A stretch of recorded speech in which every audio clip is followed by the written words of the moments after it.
Welcome back, guys. Welcome back to the Crypto Jewels channel. Welcome all you newbies and you crypto junkies, all of you. You're all welcome back to the crypto channel. My name is Jonathan, and we are here to give you honest analysis and relevant news. And today's episode number 5 is going to be about El Salvador. There's a lot here. I want to get to it all in a condensed manner. But first, let's look at the crypto chart, the Bitcoin chart. Right now, what we are seeing is a move up for the last 2.5 days.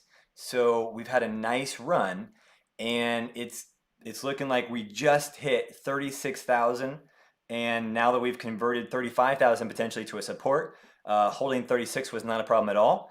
And so we've seen this very nice run in the last couple days after that lower low back on June 25th. So let's get back to today's topic, which is El Salvador. We'll check back in with the Bitcoin price at the end here.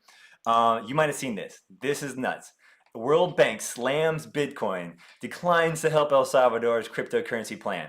Well, they cited environmental transparency shortcomings. What? So we all know this is FUD. Environmental, we've already disputed that. Like you can Google that and confirm that if you want. That's not that was just FUD, fake stuff. This transparency thing, obviously, if you know anything about Bitcoin, you know that it can be tracked and everything can be accounted for. So it has 100% transparency. So that's like they're shooting duds here with their FUD. It's total fake news here. They're just trying to protect themselves. Honestly, guys, they're just trying to protect themselves. Look at this. Look how much money is on the line. I had this highlighted here. $1.3 billion financing request from El Salvador from the International Monetary Fund. Now, the World Bank, that's two different things, okay? But they're both basically very similar. So $1.3 billion on the line. That's a lot of money. So of course they're going to say, no thanks, we're not going to help you with Bitcoin, and then throw some mud at you and see if it sticks. Basically, this guy, he's not having it because he's a Twitter star, and I'm talking about the president of El Salvador. He loves Twitter and the attention. He's a president, quasi president, dictator kind of guy, and he runs El Salvador, obviously. And he announced this Bitcoin is using El Salvador is going to use Bitcoin as legal tender for their upcoming law when it goes into place in September. But he announced that just a few weeks ago at the Bitcoin conference via a video, and he wasn't there in person, but he did a video conference, and it was very interesting. That's when he announced that he was going to not only do Bitcoin, but they were going to do volcanoes. So I wanted to show you the volcanoes. They're going to power an entire mining facility with the volcano power. So they dug a huge well, and it's apparently going to support a 95 megawatt facility that can pump out a lot of Bitcoin mining machines. Chips can be in there. So obviously there's a lot of steps to making it legal tender in a country. There's going to be a bunch of ATMs. 1,500 ATMs are going in. This company out of Athena is investing a lot of money to just do the ATM aspect of it. There's a wallet aspect of it that they've already thought about. It's called a Chivo wallet. It's supposed to have absolutely zero commission, so that's awesome. A lot of the El Salvadorians are using MoneyGram and very expensive ways to send money, and they're receiving it in most cases from the United States or other places where they've escaped El Salvador and sending money back to their family. That's where a lot of this moving money comes. Like I think the number is like $6 million every year in that, or I mean 6 billion. Anyway, so $195 million worth of Bitcoin is going to be airdropped. So they're literally going to give away free Bitcoin to every El Salvadorian citizen who downloads that app, the Chivo app. Well, that's going to get the apps downloaded, don't you think? Yeah, I would download it if I was an El Salvadorian living there. Sure, $30 worth of Bitcoin, sure, to get the app. Now everyone has the app. Now there's no excuses. Supposedly the app only needs cell tower, does not need actual internet. So we'll see how that plays out when it rolls out, but that actually constitutes a 2.5% increase in the total usership of Bitcoin once the population downloads, the 6.5 million people download that app and then get their free Bitcoin. Now, not everyone's going to make it happen before the deadline probably, but that's definitely going to spur on mass adoption. We're seeing mass adoption here, guys. So the other aspect of it is I already talked about the volcano, but he he's also seeking $1 billion from the International Monetary Fund. It's actually 1.3 we saw in the other article. So they're going to build the volcanoes. So let's get to the real root of what happened with El Salvador. Like, did he just come up with this idea at the Bitcoin conference and just spontaneously do this, or what? No, there's been a lot of push in El Salvador specifically to use Bitcoin. Specifically, this what is now known as Bitcoin Beach. It's El Zonte. I don't know how to pronounce it, but it's in El Salvador. It's just 30 minutes of San Salvador, the capital of El Salvador. So not 30 minutes, 30 miles, and it's actually a long drive because it's back roads and whatnot. But it's a very internationally acclaimed place for surfing. And so the real backstory is this California family moved from, he was a big surfer, and so he moved there to find the awesome surfing, and also had a missionary thing going, and he was there for a while, and he just fell in love with the surfing, and then just decided to stay. And then later on, okay, I'm trying to condense this as quickly as possible. Later on, so this guy has a background in economics and is a libertarian, and he has a degree in economics. So kind of similar to me, I have a degree in economics, and I'm aligned closer to libertarian. So I kind of correlate with this guy. He's awesome. I don't surf at all, but this guy does. Anyways, an anonymous American donor from California gave him 100,000 in Bitcoin in the middle of the pandemic to help him get this Bitcoin thing going in this tiny little town of El Zonte. And this town only has 3,000 people living in it, okay? And it has no bank, not a single bank, okay? So he actually got the first ATM into this tiny little town. We're gonna get 1,500 more of these ATMs throughout the rest of the country. But you can see now that they really had kind of a test run in this little town of 3,000. They tested Bitcoin. It's been going on for like a year and a half now.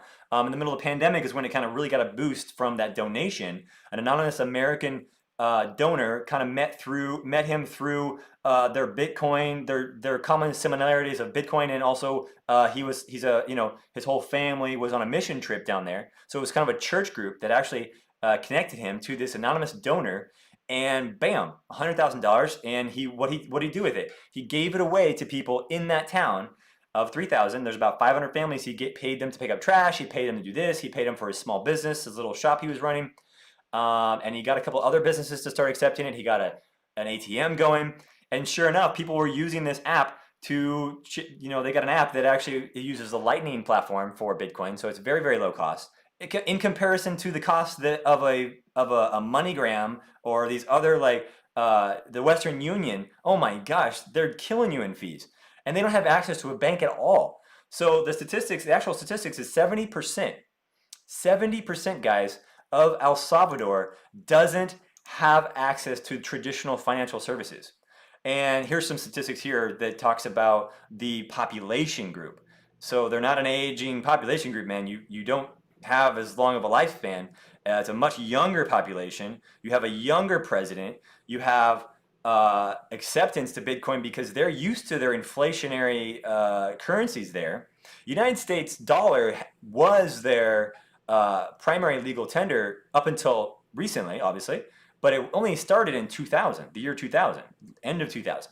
Up until then, El Salvador was using a pegged version of the peso, and the peso moved, and the pegging moved, and it was just a disaster. The average statistic was 14.9% of per year in terms of inflation, while they were using that peso and pegged peso. So obviously, if you're experiencing 15% inflation on your currency, you're going to be more inclined to be accepting, and also just getting destroyed in fees just to move money anywhere. You're going to be more inclined, and you're a younger group. You're going to be more inclined to accept the free $30 or $35 or whatever it was, $30 in Bitcoin to download the app and then start using it. Very easy. So another aspect of it, part of what he did was create a $150 million Bitcoin fund for the monetary fund of El Salvador so that they can handle conversions back to USD. And it's assumed that there will be a spread on that and they will be able to cover their costs or make money. But the Chivo app is supposed to wallet is supposed to have zero commission. That's what we were told. So there's $150 million in their fund, and then there's 195 million being given away. So I mean that's a lot of Bitcoin being infused into El Salvador. But keep in mind, it only took there was a lot of training going on in that tiny little beach town, but they call it Bitcoin Beach now. It only had 3,000 people, but it has a lot of tourists now coming there to spend their Bitcoin. So kind of smart in that way.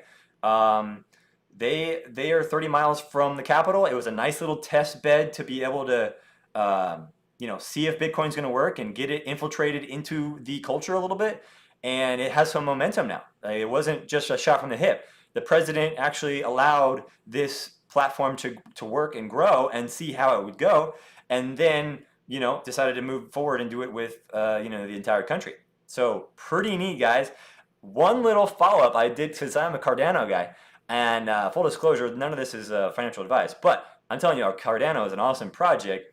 And as soon as some of this information about the El Salvador announcing that they're going to use Bitcoin as legal tender came out, the leader of the Cardano Foundation, the creator of it, Charles Hoskinson, decided he was going to go down there and talk to the president and see if he can get him to convince to actually maybe use Cardano.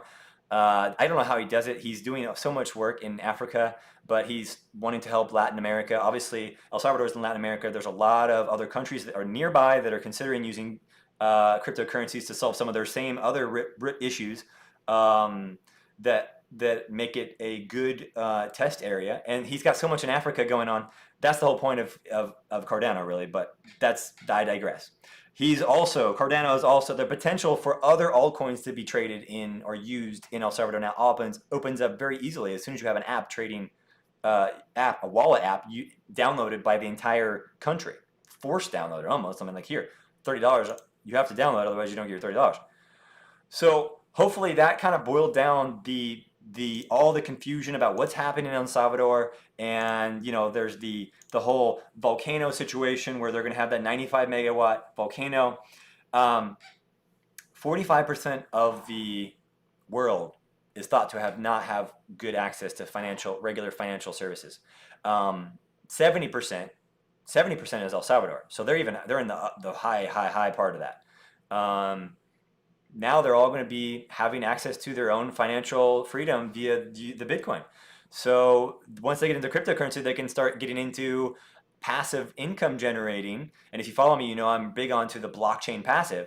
Once they start learning that they can set themselves free and they have control, they're not being drugged down by a 15% average inflation rate of their pegged peso or the US dollar being printed. Now they're still using the US dollar, but they're going to be using this Bitcoin as well. So that's really cool.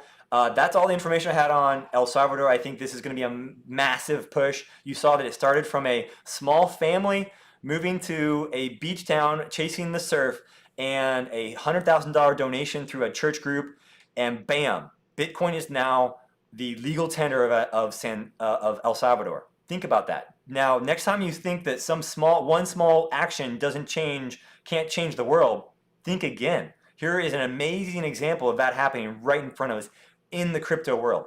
So the momentum and the overall acceptance of cryptocurrency is going to get even pushed higher in the Latin America region surrounding this country, El Salvador, and there are a lot of them, and that's just going to push us even up. Let's check on Bitcoin real quick before I let you guys go.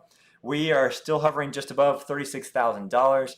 Hey guys, if you did like my stream today, this education stream, if you learned anything, go ahead and hit the like, share, subscribe to my channel. You'll be seeing more as we get some of this worked out. I hope you guys liked it. And again, I will peace out. Be safe.